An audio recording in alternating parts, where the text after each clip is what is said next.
Então, boa tarde a todos, né? Continuando, então, a programação desse evento da nossa pós-graduação. Então, irão apresentar aqui um pouco algo dos projetos e dos trabalhos de mestrado em curso, né? Aqui a Mariana Carlos Maria Neto, né? Cuja proposta tem o título A Estrangeiro Original, uma poética aqui relativa a Cecília Meirelles, né? E a Renata, à minha esquerda, na direita, Mariana, aqui à esquerda, a Renata de Carvalho Nogueira, a poética social de Patativa do Açaré. Havia um terceiro mestrando aqui, né, que estava programado, que iria falar sobre o poema Explicação do Drummond, mas soube agora pelo Caio que ele não pôde vir, então fica aí de alguma maneira justificado isso, né? Bem, então nós combinamos antes que a gente falaria, não sei se vocês... Posso começar, tá ali? Não, como já tem então o poema da Cecília, que vai ser lido pela Mariana, comecemos pela Cecília Meirelles. Por favor, Mariana. Bom, boa tarde a todo mundo, né? A Camila acabou de descer, mas ajeitou. Boa tarde a todo mundo. Queria agradecer a presença de todos aqui para ouvir o que a gente tem a dizer, né? São trabalhos ainda bastante prematuros e é muito bom poder trocar com vocês. A minha fala vai ser toda lida, eu espero que não seja muito desgastante, tá bom? Obrigada. Minha dissertação é essencialmente analítica. Nela, faço a leitura de 3 poemas de Cecília Meirelles contidos em Mar Absoluto e outros poemas. A escolha dos poemas tem como cerne o tema da falta ou da ausência, que toma diferentes formas. Em Mar Absoluto, que é o primeiro poema que eu analiso, se configura como uma falta abstrata que motiva a navegação. Em Elegia, que é o poema que eu estou analisando agora, né, nesse momento, é a falta concreta em decorrência da morte da avó Jacinta Benevides. Já em Irrealidade, o poema que comentaremos durante essa fala, a ausência é como um lugar do qual a poeta canta. Em torno da personalidade de Cecília Meirelles, sempre se comentou o distanciamento que a escritora imprimia, tanto na convivência diária quanto na atitude poética, a ponto dela própria tentar se justificar. Cito: "Tenho amigos em toda parte, mas sou feito Drummond, que é tão amigo quase sem a presença física. Esse meu jeito esquivo é porque eu acho que cada ser humano é sagrado, compreende? Eu sou criatura de longe. Não sei se me querem bem, mas eu quero bem a tanta gente. Sou amiga até dos mortos." Fim da citação. Ser criatura de longe, na poesia de Cecília, é uma proposição pessoal a respeito do tempo, já que possibilita uma forma de afeto que não se dobra a determinantes temporais. Por um lado, propõe uma temporalidade sem rupturas ou avanços, uma espécie de receptáculo que acumula a experiência emocional dos homens, mas, por outro, dificulta o trato com o cotidiano mais imediato. Afinal, a vivência do aqui e agora se torna menos apreensível para aquele que aspira um tempo maleável e sem barreiras fixas, no qual a experiência afetiva possa transitar sem transtornos. Em sua poesia, essa concepção de tempo imprime distância e ausência, já que não garante aos leitores, cita o professor Alcides Vilaça, uma clara definição dos elementos temporais ou espaciais que lhes sejam imediatamente familiares. Nos entraves dessa experiência com o tempo do cotidiano, o sujeito poético se submete a um profundo estado de exílio, que pouco pode ser superado, já que ele se instaura enquanto uma forma de estar no tempo e no espaço. Cito a Cecília novamente. "Aqui não me entendem bem. Sempre me acharam estranha, quase intrusa. E aí, como me achariam? O mesmo. Eu sou criatura de exílio, de todos os exílios." É claro que o exílio que tratamos aqui diz respeito a uma atitude espiritual, ligada à vinda íntima, que nunca significou o alinhamento do mundo ou descaso pelas demandas do presente.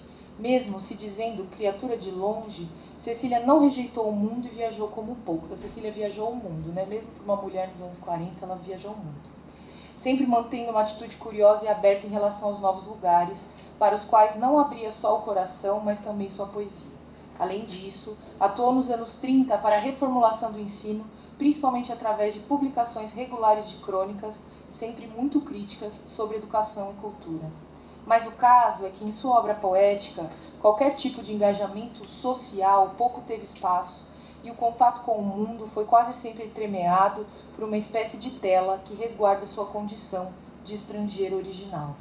No limiar, todo poeta moderno tem algo de estrangeiro exilado, mas o que acontece na poesia siciliana é que essa condição é também o grande tema e motivo do cantar. Por isso, Mário de Andrade anotou nas margens do poema Música, em seu exemplar de viagem, aspas, palavras do Mário, poesia pura. Com isso, o crítico quis dizer, cito o Mário de novo, ninguém entre nós, para captar assim momentos de sensibilidade quase livres, de rápida fixação consciente, em que o assunto, como que aparece, totalmente sem assunto. Agora eu vou ler o poema e eu vou falar alguns comentários sobre ele a respeito desse tema. Tudo é bastante recortado, eu peço desculpas para vocês se os raciocínios parecerem rápidos, né? Como se eu pulasse etapas, mas aqui é um recorte. Como num sonho, aqui me vedes, água escorrendo por essas redes, de noite e de dia. A minha fala parece mesmo vir do meu lábio e anda na sala, suspensa em asas de alegoria. Sou tão visível que não se estranha o meu sorriso, e com tamanha clareza pensa que não preciso dizer que vive minha presença. E estou longe, compadecida. Minha vigília é anfiteatro que toda a vida cerca de frente. Não há passado nem há futuro, tudo que abarco se faz presente. Se me perguntam pessoas e datas, pequenas coisas, gratas e ingratas, cifras e marcos, de quando e de onde, a minha fala tão bem responde que todos creem que estou na sala, e ao meu sorriso, vós me sorris, correspondência do paraíso, de nossa ausência, desconhecida e tão feliz. E realidade pode ser entendido como mais um dos retratos poéticos de Cecília. Nele, a poeta especifica sua voz e o lugar que ocupa no mundo, retratando uma experiência de solidão e vazio durante uma conversa trivial. Apesar de não pertencer ao plano do prosaico, irrealidade possui um importante referencial objetivo, o encontro entre homens que conversam amenidades, cifras, datas, marcos. Esse referencial irá coexistir paralelamente com a vida íntima da poeta, que não se mantém atada às pequenezas do dia a dia e inicia um longo questionamento sobre os sentidos de percepção do mundo. O poema busca responder à razão da distância e do desencontro que a poeta sente de forma tão intensa e que seu interlocutor parece sequer imaginar. O poema é conciso, composto por 4 sílabas poéticas. A disposição das rimas ao final dos versos não é regular, mas é constante, dando ao poema um interessante ritmo, bastante musical. Com exceção da última estrofe, todas as demais se iniciam com versos brancos, ou seja, que não terão um eco nas próximas rimas. Esse procedimento é muito instigante, pois a regularidade razoável das rimas faz com que todo o primeiro verso crie uma expectativa que não vigora. O leitor busca essas correspondências sonoras no poema da mesma forma que Cecília busca sentido na interação entre os homens. Cecília inicia o poema com uma comparação que aproxima elementos divergentes e cria polos de contato entre o real e o sonho. Cita o poema: como num sonho, aqui me vedes. A primeira estrofe se divide em 2 momentos, o da visão e o da fala. A visão representará o que a poeta entende por ser vista, e a fala revelará a natureza do dito. Os 2 sentidos apontam para um fracasso na possibilidade de troca e para a fratura entre aquilo que os sentidos percebem e a experiência da vida íntima. Na primeira estrofe, a imagem d'água escorrendo pela rede funcionará como uma representação da visão do interlocutor. Como é comum a primeira parte de Mar Absoluto e outros poemas, a metáfora é retirada do universo náutico, as redes, né? O eco entre redes e a visão, através do verbo vedes, deseja criar um paralelo de equivalência. A semelhança repousa na ideia do vazio ou do exercício fracassado. Por isso, a imagem d'água escorrendo, porque é como se a água tivesse pendurada, escorrendo vazia, né? No poema. Por isso, a imagem d'água que escorre é poderosa, para compreendermos a ação de ver em realidade. Ela é em si a perda, intensificada pelo uso do gerúndio, escorrendo, que prolonga o tempo da relação entre quem vê e quem é visto, de noite e de dia, num exercício de esvaziamento. Já a fala da poeta se apresenta como um mobile, que caminha suspenso no ambiente, mas não são cordas que o mantêm no ar, são, cito do poema, asas de alegoria. A ideia fundamental que constrói o conceito de alegoria pressupõe uma espécie de revestimento sobre o discurso, seja em prosa ou em verso. Esse véu dividiria a percepção em dois ou mais momentos, um imediato, nascido pelo primeiro contato com o texto ou com a pintura, e um segundo, que procuraria um significado oculto, latente, dito de forma não expressa, mas intencional. Nesses versos, a poeta constrói um sentido difuso que a todo momento vai dissimulando o conteúdo retratado. Como se sabe, a palavra asa pode ser entendida em sentido figurado de forma semelhante ao adjetivo ligeiro, o que traria à fala um sentido fugaz e leve. Nessa leitura, poderíamos entender que sua ascensão, suspensa, funciona como uma forma de evaporação do sentido, primeiro pela própria suspensão e depois por sua ligeireza, do fugaz, que a asa pode ser entendido também. No entanto, essa suposta leveza é confrontada por sua condição alegórica, pois, como considera Benjamin em A Origem do Drama Barroco Alemão, a alegoria, cito, não possui nenhuma liberdade simbólica, mas depende de um núcleo estável, que o Benjamin considera pode ser místico ou histórico, que garanta a sua significação. Na perspectiva desse contraste, retomamos a expressão parece mesmo dos versos a minha fala parece mesmo vir do meu lábio e passamos a entendê-la como sinalização de um descompasso que não se refere somente a uma suposta idealidade da fala em contraponto com sua expressão material, mas que aponta para um revestimento de ligeireza e talvez até de fugacidade para aquilo que é estável e denso. O cenário que se constrói, portanto, afasta a fala, que está suspensa, da visão, que é água escorrendo. Suas polaridades opostas fazem com que o dito não encontre correspondência no visto, acabando por criar no centro da cena um lugar vazio, no qual se encontra a poeta em seu exílio espiritual. Esse vazio é fundamental, pois é a partir dele que a poeta distancia-se em busca de um novo real, que em sua poesia adquirirá a forma de um abstrato longe. A experiência do tempo no poema está cercada de frente por um estado de vigília que nivela passado, presente e futuro, que ela diz tudo que abarca se faz presente. Um novo tipo de presente. A poeta se encontra em vigília no centro desse palco. Sua posição é de cercamento e, ao mesmo tempo, de frontalidade. Há aqui, além de uma sobreposição dos tempos, um encontro de espaços, cito o poema, que toda a vida cerca de frente. O sentimento que organiza esse contraste é de represamento de sentidos e direções que apontam para um tempo específico e para uma determinada função da poeta diante dele. O abarcamento das expressões do tempo num presente contínuo acaba por fazer com que todos os homens e tempos passados e futuros se encontrem em um acúmulo da experiência histórica humana. Essa ideia de pertencimento total poderia se contrapor ao estado de exilada, contudo a criação desse estado temporal é vivida como fratura. Cada atualização do tempo em um novo presente é um despedaçamento em prol desse compadecimento contínuo. Em seu exercício de ver o mundo afastada, Cecília para as arestas da vida e do desencontro com uma profunda empatia pelo que é humano. Seu estado de compadecida é resultado desse afeto. A síntese entre o afastamento e a empatia é complexa e certamente retoma o maior enigma da poesia de Cecília Meirelles, cita o professor Davi Arrigucci, decifrar o paradoxo dos ecos do mundo na própria ausência.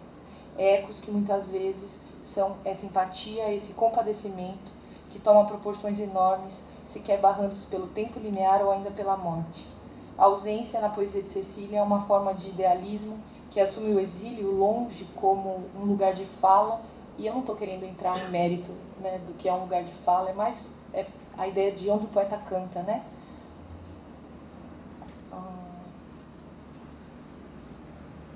A ausência na poesia de Cecília é uma forma de idealismo que assume o exílio longe como um lugar de fala para poder ressaltar o mais intrínseco da condição humana, sua falta e sua solidão existencial. Somos solitários e solitários fazemos nossa viagem pela vida. Aceitar a condição de estrangeiro original é uma maneira de celebrar o mais humano do homem. Em razão disso, na última estrofe, o primeiro verso alcança a procurada correspondência sonora, que não ocorre durante o poema todo, sorriso e paraíso, na constatação de uma ausência compartilhada, apesar de pouco compreendida, porque é desconhecida. E realidade nos sugere que o encontro entre os homens só é possível a partir da aceitação de nossa falta essencial, uma vez que essa negatividade que nos constitui é também o que nos traz unidade. Obrigada.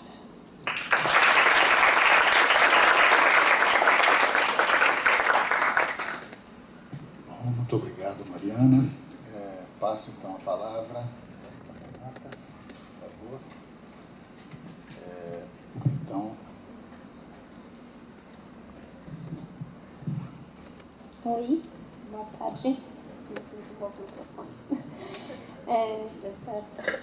Primeiramente, eu queria agradecer essa oportunidade por estar aqui. É sempre muito bacana compartilhar nossa pesquisa e é sempre muito enriquecedor conversar com outros alunos. Eu estou na fase final do meu mestrado, a minha defesa está agendada para maio. Então, a grande motivação da minha pesquisa foi difundir esse poeta popular no nosso meio acadêmico, tendo em vista que essa literatura muitas vezes é dificilmente valorizada por estar à margem do grande cânone. Então, eu queria iniciar a apresentação destacando a importância do Patativa.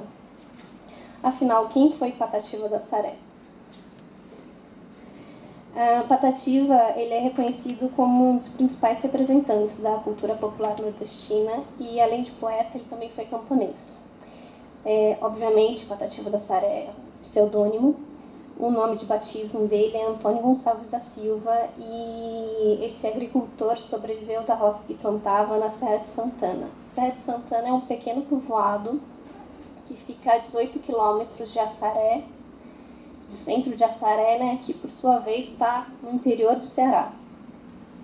Então, apesar de viver nas mesmas condições de vida da classe camponesa, manuseando as ferramentas agrícolas para extrair os recursos da sua própria subsistência, Patativa se revelou como um notável poeta popular pelo valor social e estético. Hoje a sua poesia ela é traduzida para o inglês, ela também é objeto de pesquisa, objeto de estudo no exterior. Por exemplo, o professor Raymond Cantel, ele aborda os versos do Patativa nas aulas dele sobre cultura popular na Universidade Sorbonne. Todos sabem que o Patativa frequentou por pouco tempo os bancos escolares. Alguns críticos dizem 4 meses, outros 6 meses, não tem nenhum consenso. Mas sabe-se que ele acumulou muitas leituras do que a gente chama da cultura oficial. Então ele era um autodidata. Em várias entrevistas ele comenta que lia Camões, Castro Alves e Olavo Bilac. Então, na obra do Patativa convivem duas orientações poéticas antagônicas. De um lado a gente tem a poesia oral, que é popular, nordestina, sertaneja, que apresenta o que ele chama de linguagem matuta, e do outro lado a poesia clássica, canônica, culta, com a linguagem mais rebuscada.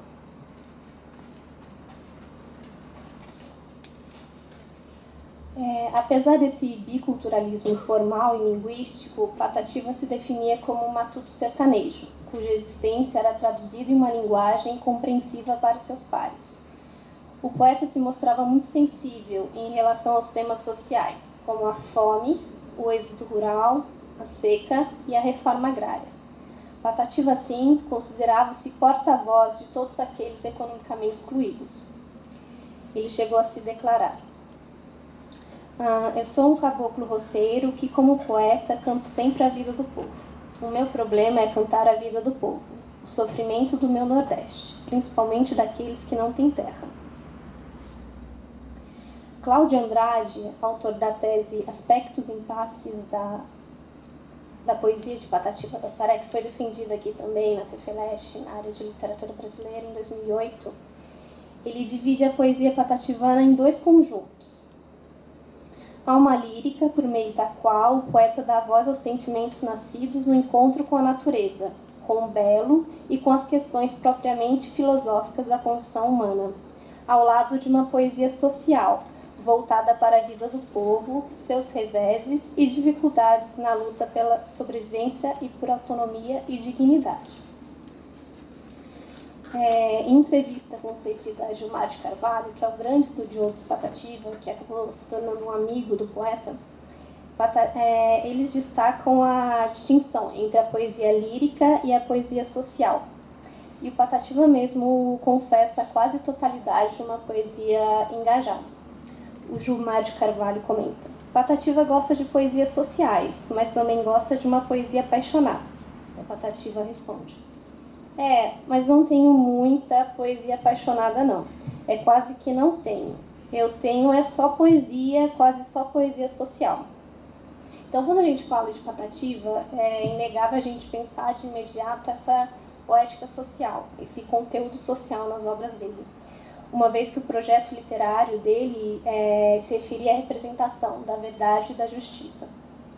Como poeta sertanejo da cultura popular, ele se destaca sobretudo pelo trabalho com o homem simples e anônimo, além de apresentar uma afeição pelo torrão, que ele chama torrão amado e natal. E essa valorização do Nordeste não mascara as problemáticas sociais da região.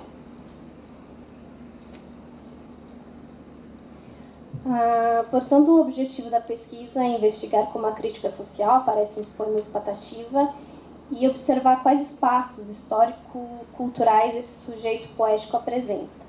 Para tanto, foram analisados 6 poemas: A Lição do Pinto, Brasil de Cima, Brasil de Baixo, O Inferno, Purgatório, Paraíso, A Terra Naturá, A Triste Partida e O Operário Agregado. Eu trouxe aqui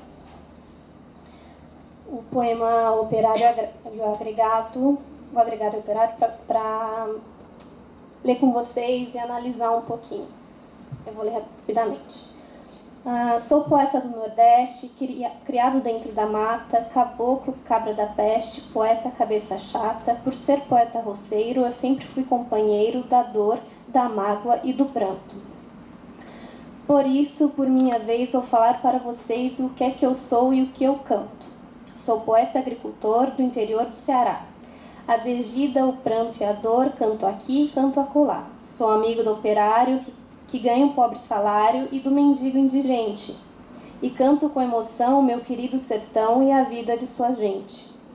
Procurando resolver um espinhoso problema, eu procuro defender, no meu modesto poema, que a santa verdade encerra, os camponeses sem terra que os céus desse Brasil cobrem, e as famílias da cidade, que sofrem necessidade morando no bairro pobre. Vão no mesmo itinerário, sofrendo a mesma opressão, na cidade o operário e o camponês no sertão. Embora um do outro ausente, o que um sente, o outro sente. Se queimam na mesma brasa e vivem na mesma guerra, os agregados sem terra e os operários sem casa. Operário da cidade, se você sofre bastante, a mesma necessidade sofre o seu irmão distante. Sem direito de carteira, levando vida grosseira, seu fracasso continua. É grande martírio aquele, a sua sorte é a dele e a sorte dele é a sua.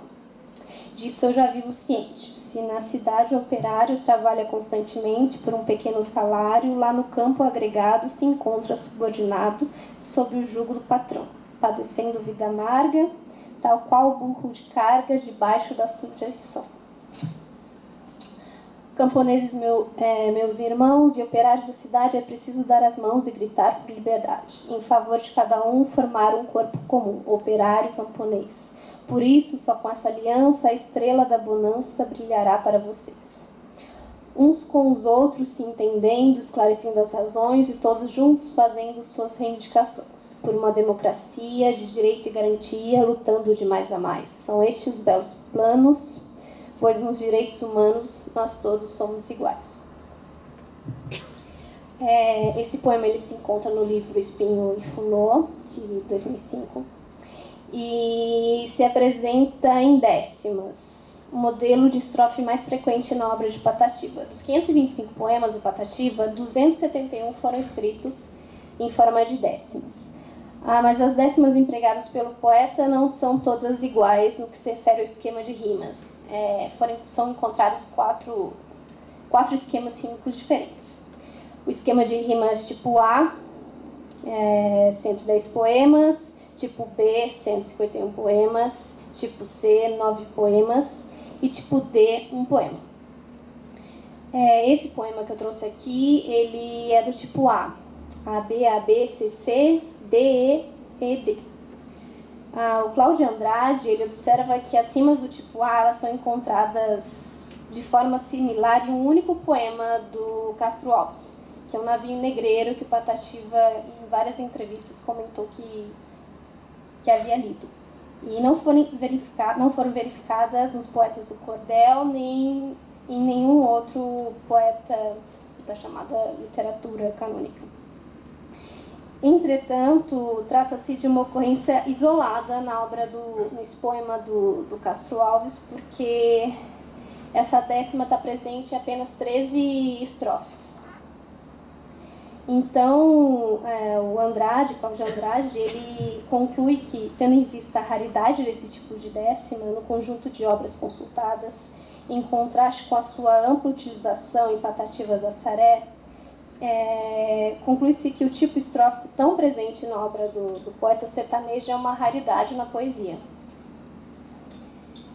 E apesar do sertão, esse locus de origem, né, do nosso poeta sertanejo, possuir um lugar de destaque na sua obra, em O Agregado e Operário, Patativa também contempla o espaço da urbe, com a sua marginalização e exploração.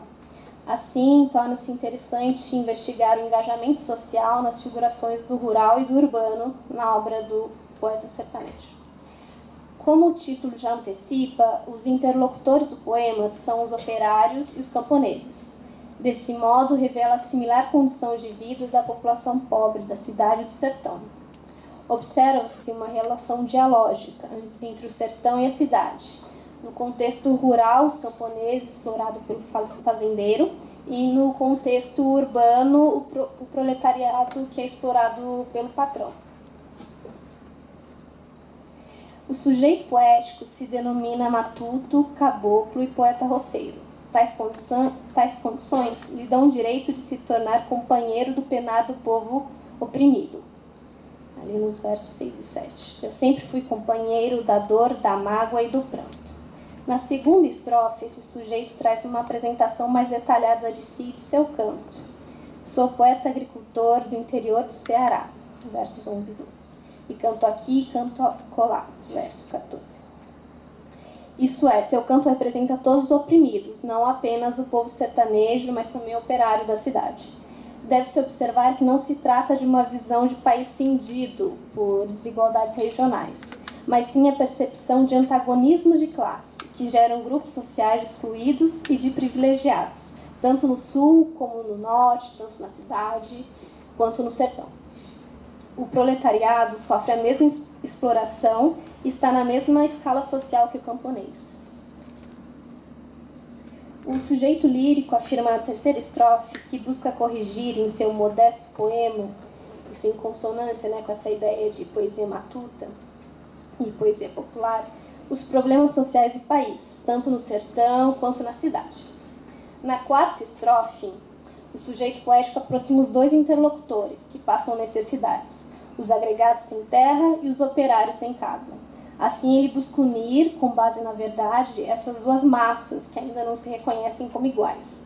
Vão no mesmo itinerário, sofrendo a mesma opressão nas cidades, o operário, o camponês no sertão. O sujeito lírico coloca agregados e operários como irmãos distantes. A sua dor é a dele e a dor dele é a sua. Versos 49 e 50. O poeta ainda compara o parecer dos dois interlocutores, o operário que trabalha por um pequeno salário e o camponês que é subordinado ao jugo do patrão. A perspectiva social na poesia patativana passa pela discussão da luta de classes, em termos de alianças entre vários grupos sociais, que de um lado dominam e dirigem a vida econômica e do outro é subordinado e dirigido. Nesse poema, Patativa apresenta, segundo ele, os dois maiores desamparados, que infelizmente não se unem, já que o operário, por morar no centro urbano, considera-se superior ao camponês. Eu trouxe aqui uma fala do Patativa. Eles são iguais, mas eles se sentem diferentes. Só por morar no meio urbano, viu, pensa que está além do agregado. Eu procuro unir os dois, mas vendo que há sempre uma dificuldade. O pobre do agregado, humilde, se sente mesmo que é menor do que o operário. Todas as sociedades se basearam no antagonismo entre classes opressoras e classes oprimidas. Todavia, para oprimir uma classe é preciso poder garantir-lhe condições que lhe permitam, pelo menos, uma existência de escravo. O preço que se paga para o trabalhador é o mínimo de salário que garanta os meios de subsistência necessários para que o operário viva, ou seja, o que este obtém com seu trabalho é o estritamente necessário para a mera conservação e reprodução da sua vida. Em Os Trabalhadores Pobres, Hobsbawm discute a inquestionável condição de explorado do operário perante o mecanismo social da burguesia, o qual é profundamente cruel, injusto e desumano. Trouxe um trechinho. Não pode haver nenhuma dúvida de que todos aqueles que pensavam pouco sobre a sua situação, isto é, que não aceitavam as aflições dos pobres como parte do destino, do eterno rumo das coisas, consideravam que o trabalhador era explorado pelo rico, que cada vez mais enriquecia, ao passo que os pobres ficavam ainda mais pobres. E os pobres sofriam porque os ricos se beneficiavam. O mesmo acontece com o trabalhador do campo, que ao não possuir sua própria terra, vive subordinado ao fazendeiro, detentor da produção agrícola. Para sua subsistência, o camponês, na condição de agregado, trabalha e cultiva na terra de outrem, que lhe explora e ainda detém a maior parte da plantação. O poeta matuto reconhece a distinção entre os detentores da terra, ou da máquina, para o trabalho, que é o fazendeiro e o patrão da fábrica, e o explorado, cuja única saída é vender-se como mão de obra barata. O drama social compartilhado por agregados e operários só pode ser combatido a partir da aliança entre estes, pois só com essa aliança a estrela da bonança brilhará para vocês. Patativa do Assaré, no citado poema, busca superar o choque entre essas duas classes, que ainda não se reconhecem como iguais, e esclarecer que apenas a solidariedade para revelar um ser coletivo é capaz de alcançar mudanças. É preciso dar as mãos, cheios de fraternidade, em favor de cada um, formar um corpo comum. E, um com os outros, se entendendo e todos juntos fazendo suas reivindicações por uma democracia de direito e de garantia. Então, para finalizar, o poeta sertanejo, ele transmite uma verdade social, mas mais especificamente uma memória comunitária, por ser um grande conhecedor dos problemas da sua classe. Trata-se, portanto, de uma poética elucidativa de suas posições, a qual, entretanto, mesmo engajada, jamais abandonou o estatuto estético. Aqui trouxe um trecho do Gilmar de Carvalho sobre a poética patativana. É inegável que a sua sensibilidade, a indignação diante das injustiças sociais, a fluência para encontrar uma tradução poética para o que de outro modo seria apenas mais um discurso panfletário, atinge em Patativa uma culminância que fazem dele uma espécie única.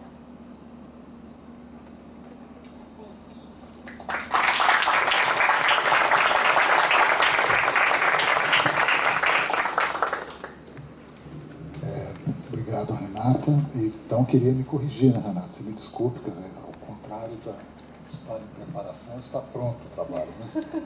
A Mariana, sim, que ainda tem um ano praticamente para a defesa, não, um pouco menos, né? Mas, enfim, é alguma coisa em processo de fato, né? Bom, eu acho que não poderiam haver falas mais diferentes aqui, né? E talvez o terceiro elemento que faltou do Drummond fosse uma mediação necessária entre as direções tomadas pela lírica da Cecília Meirelles e do Patativa de Assaré, que vão por caminhos muito distintos, não apenas por uma ser uma poeta assim, muito culta, cultivada nas formas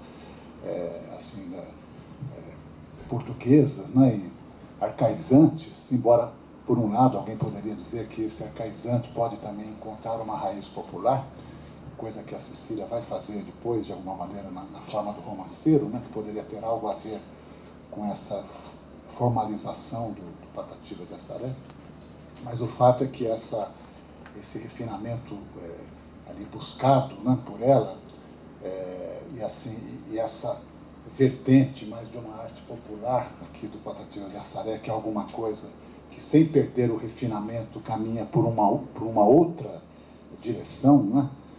Isso é algo assim inquietante. Então, são coisas muito bonitas, são falas muito diferentes e muito interessantes, né? Eu queria só comentar alguma coisa assim de cada uma, e como um pouco fez aqui a Viviana, e dar uma espécie de mote, né? Queria lembrar aqui um verso da Cecília Meirelles, que na verdade é o primeiro verso do primeiro dos 12 noturnos de Holanda, que diz assim: o rumor do mundo vai perdendo a força. Esse verso me interessa muito, me importa muito, porque ele é um verso que, na verdade, assim, indica um momento em que ela começa a cantar. Quando o rumor do mundo vai perdendo a força, então é aí que a Cecília Meirelles propõe o seu canto, né? Esse canto, então, vem no momento em que as coisas silenciam. É um canto em voz baixa, e nós precisamos realmente, assim, ter uma disponibilidade rara para a escuta, né? Senão nós nem escutamos, passa quase despercebido. E, na verdade, vocês vejam, é um mundo do trabalho que se cala. O rumor do mundo vai perdendo a força, que é o anoitecer, são os 12 noturnos de Holanda, é o mundo do trabalho que, afinal, se recolhe, né? E alguma outra coisa que interessa a ela é que vai, então, a partir de agora, ter vigência, né? Então, de fato, algumas categorias assim, ouvindo aqui a fala da Mariana sobre esse poema Irrealidade, é uma busca justamente de situar a posição do sujeito lírico nessa obra, né? Que ela chama de ausência, de distância, e chama de ausência e de distância, aliás, numa tradição da crítica dessa poeta, né? E o próprio título Irrealidade, que ela, então, mais uma vez, reforça esse afastamento e essa dimensão, assim, de um ponto de vista, né, esquivo em relação ao rumor do mundo e essa dimensão pública mais, assim, ostensiva, né? Embora ela tenha escrito coisas excelentes nesse nível, né, como alguns belos poemas sobre a guerra, e também uma elegia assim, realmente muito bem feita, escrita no mesmo dia em que o Gandhi, que foi um dos seus, assim, culturalmente, né, foi um dos seus ídolos, né? Quando o Gandhi foi assassinado, então, em 30 de janeiro de 48, ela escreve uma longa elegia, muito bonita, que foi traduzida de imediato para várias línguas, né? Ali no calor da hora, uma prontidão, numa resposta de prontidão que indica, então, que esse afastamento e esse silêncio são, de alguma maneira, relativos, né? E quanto à Patativa do Assaré, estamos realmente nas antípodas aqui, porque, de fato, é o mundo do trabalho, né? E do trabalho, assim, visto de um ângulo do desfavorecimento maior, né? E, assim, e que, de fato, não há nem como, assim, propriamente nomear, né? Porque chamar de trabalho alienado, como Drummond chamaria, né? Trabalho sem alegria para um mundo caduco, é alguma coisa diversa dessa dimensão aqui, que ela realmente, assim, está num âmbito social dos mais degradados, né? Então é uma voz que vem desse lugar, certamente desse lugar, também esse lugar, assim, de ruínas, né? E que vai falar um pouco dessa questão. É inquietante, porque tem alguma coisa estava ouvindo aqui os termos, né? Matuto, caboclo, poeta roceiro, poeta sertanejo, as diferentes caracterizações, né, dessa voz.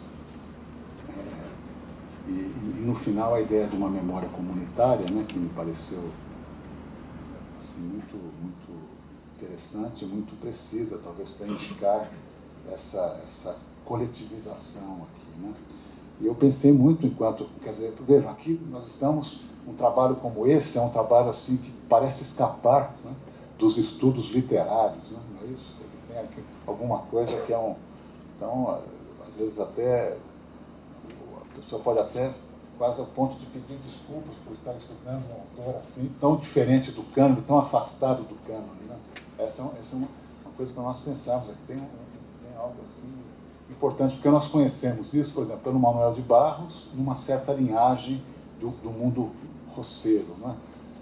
No João Cabral de Melo Neto, um pouco pela incorporação do mundo do trabalho nordestino, pela incorporação sutilíssima dos ritmos, né, da terra, pelo Ferreira Goulart, né, porque é o Ferreira Goulart de uma maneira assim, talvez até mais aproximada, né, quando ele faz lá inspirado pelas ligas camponesas, né, ele faz então aqueles cordéis, né, sobretudo o João Boa Morte, Cabra Marcado para Morrer. Mas vejam, a gente tem que fazer um grande exercício assim, para conseguir trazer o autor para alguma coisa que é do repertório acadêmico, né, poético. Então, assim, também queria louvar isso. É claro que na literatura brasileira, como essa questão é uma questão fulcral, né, essa presença do pobre, do desvalido, isso é uma questão decisiva, né?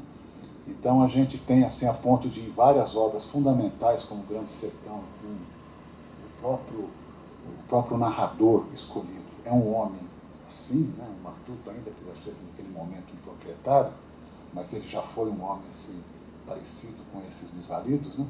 Então, só para a gente ver como isso tem assim, grandes mediações. Trabalhos que são muito, então, distintos, e eu queria assim, só comentar, antes de passagem, isso, né? E também passar rapidamente a palavra para vocês, para os que quiserem fazer perguntas.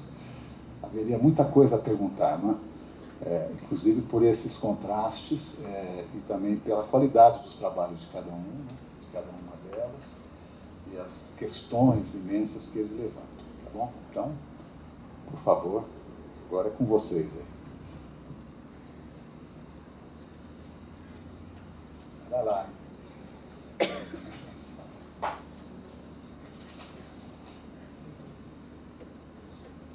Vou falar com a Mariana um pouquinho sobre a Cecília, na verdade puxando uma provocação sobre esses deuses particulares que a gente vê nas obras da Adélia, da Clarice, da Hilda, e que a gente percebe que a experiência não religiosa da Cecília ela é de alguma forma mediada por alguma experiência mística, e que só que eu não consigo perceber onde, mas a gente entende ela escorrendo pelo poema.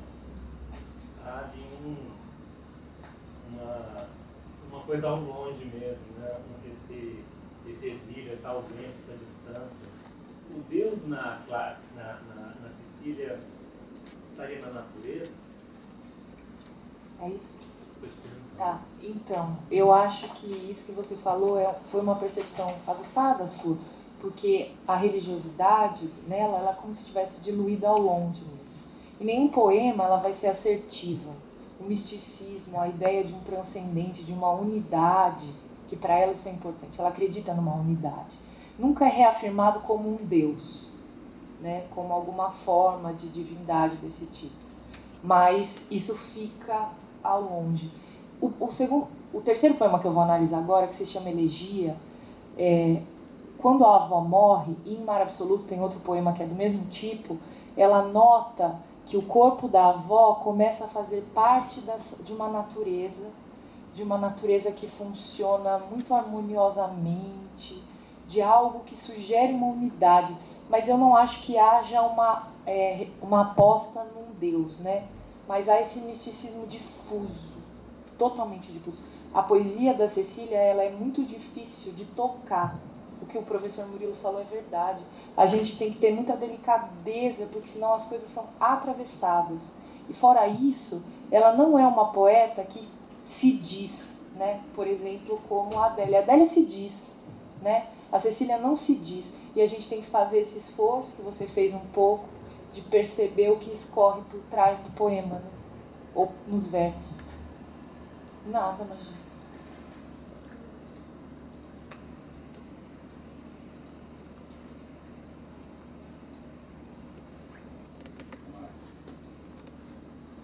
É uma curiosidade mesmo, para Renato. Queria saber se a obra foi publicada em conjunto de poemas, se foi espaçado, como foi o trabalho dele. São 5 livros. O primeiro, A Inspiração Nordestina, que é de 56. E os poemas, normalmente, eles acabam se repetindo, assim. Vários poemas acabam se encontrando em vários outros livros. Mas no total são 5 livros. Tem alguns poemas que foram musicados. A Triste Partida, por exemplo. O Gonzaga musicou. Tem uma que o Fagner musicou também. Acho que é Estrela. Isso. Mas além dos cordéis. Os cordéis estão dentro dos livros também. São 5.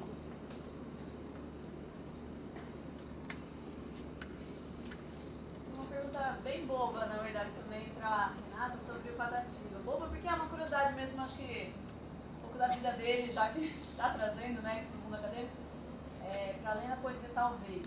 Me chamou atenção os vocabulários, assim, desse poema que você leu. Quanto a um social específico que aparece ali, né? Patrão, salário, enfim. Eu fiquei curiosa de, já que ele não tem um percurso escolar aí grande, quais são os discursos que estão próximos ali? Se é associação de trabalhador rural, é sindicato, o que é, entendeu? Quais são os discursos desse vocabulário aí, uma certa rigidez aí do trabalho, né? Que aparece nessa poesia. Até de que ano que é esse poema, eu ia te perguntar. Agora você me pegou, eu não sei de quando é. Mas ele não tem nenhum dado que ele tem ali do Marx, por exemplo. Mas ele estava sempre engajado. Ele participou da luta pela anistia, das diretas já, participou das ligas camponesas. Então ele era bem próximo, assim, da causa.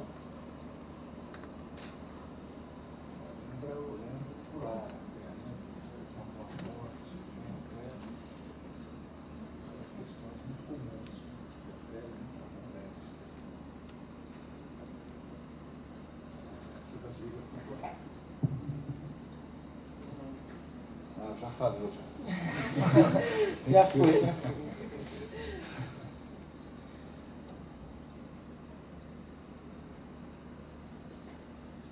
Mais alguma coisa? Então, vamos encerrar essa outra parte aqui. Muito obrigado pela atenção de todos, tá? Tá bom? Obrigado aos dois.